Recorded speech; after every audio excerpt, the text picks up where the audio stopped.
صرف اس لیے کہ سیاسی عدم استحکام مچایا جائے اور چین کے صدر پریزیڈنٹ شی سی پینگ کی بنیاد رکھنے پاکستان نہ میں ووٹ آف نو کانفیڈنس کے ذریعے ہو گئے تھے. پاکستان کی تاریخ میں پہلی دفعہ آئینی طریقے سے ایک نااہل، نالائق اور چور وزیر اعظم کو ووٹ کے ذریعے پارلیمان سے اٹھا کر باہر پھینکا تھا.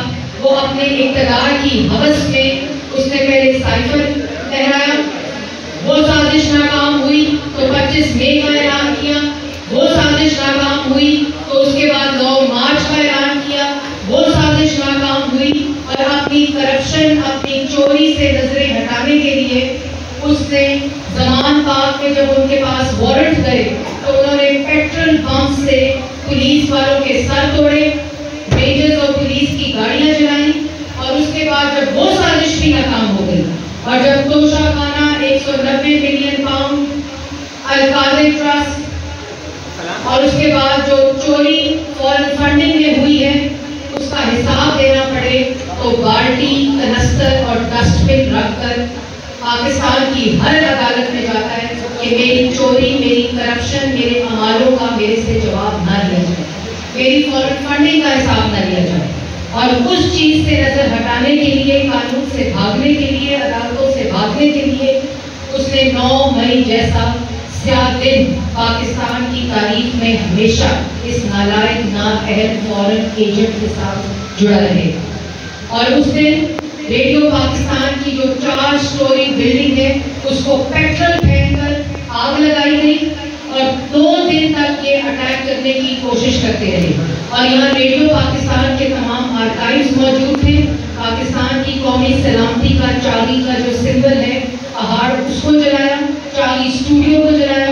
اور یہاں اے ٹی پی کا بھی دفتر ہے غالباً 3ری بلڈنگ 3رے لیول کے اوپر، اس کو بھی 4th فلور کے اوپر اس کو بھی آگ لگائی.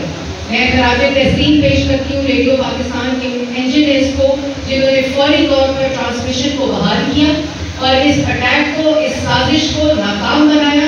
لیکن یہ وہی گھنونے، کالے، جھوٹے چہرے ہیں جنہوں نے پہلے پاکستان ٹیلی ویژن کے اوپر اٹیک کیا اور اب ریڈیو پاکستان کے آرکائیوز کو جلا دیا گیا. یہ وہ گناہ ہے جس میں تاریخ کبھی ان کو معاف نہیں کرے گی، کیونکہ یہ پرائس لیس خزانہ تھا ریڈیو پاکستان کا جس کو نظر آتش کیا گیا. اور اس کے بعد جو آج یہاں اس اسٹوڈیو کا رینوویشن کا آغاز ہو گیا ہے اور وزیر اعظم صاحب کی ہدایت کے مطابق ہنگامی طور پر اس اسٹوڈیو کی بحالی کا حکم دیا گیا ہے. انشاءاللہ ہم اس کو بھی دیکھیں گے. اور اس کے بعد یہاں جس طرح میں نے پرسوں اسلام آباد میں ریڈیو پاکستان اور لاہور میں ریڈیو پاکستان کے سنیما کی بنیاد رکھی تھی تاکہ جو فائنینشیل بزنس پلان ہے ریڈیو پاکستان کا اور پاکستان کی عوام کو افورڈیبل انٹرٹینمنٹ مل سکے. پشاور کے اندر بہت ہی مشہور سنیما ہاؤسز ہوتے تھے جہاں یوتھ جو تھی وہ اپنی ثقافت، اپنا ہیریٹیج، اپنا کلچر، اپنی انٹرٹینمنٹ، اپنا میوزک سے مستفید ہوتے تھے. اسٹریٹ تھیٹر ہوتا تھا، اسٹیج پلیز ہوتے تھے. تو یہ جو سنیما کی بنیاد ہے ریڈیو پاکستان کے پریمیسز کے اندر کہ پاکستان کی عوام کو افورڈیبل انٹرٹینمنٹ کی بنیاد رکھی جا رہی ہے، جیسے لاہور میں اس دن رکھی گئی تھی. اور اسی طرح پورے پاکستان میں پاکستان ٹیلی ویژن اور ریڈیو پاکستان کے پریمیسز کے اوپر یہ جو سنیما ہاؤسز ہیں، جو ریڈیو میوزک ریسرچ سیلز ہیں اور پورے پاکستان کی تاریخ کا جو خزانہ ہے موسیقی کا، اس کو ڈیجیٹل نیشنل آرکائیو کے اندر سمویا جا رہا ہے تاکہ اس کے پاکستان کی عوام سے مستفید ہو سکے.